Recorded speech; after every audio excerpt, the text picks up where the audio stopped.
Hello everyone, hope you're doing well. Today I'll show you how to delete all saved posts on Instagram. Just a few easy steps. If you're ready to bid farewell to your saved posts, don't miss out on this video. Watch till the end to learn everything. Let's dive right in.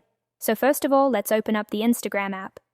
And then when you are on the home page, tap on your profile picture icon at the bottom right corner of the screen. Then when you are on your profile, tap on these three lines at the top right corner of the screen.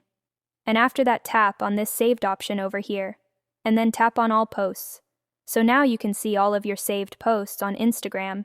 And if you want to delete these, tap on these three dots at the top right corner of the screen, and then tap select, and then tap on all of these posts. Unfortunately, there is no select all button. After that, tap on the unsave button at the bottom. So that's how you delete all of your saved posts on Instagram.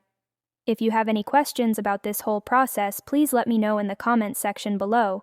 And if you found this video helpful, please give it a thumbs up and subscribe to my channel for more easy tutorials like this one. Thank you so much for watching and have a nice day.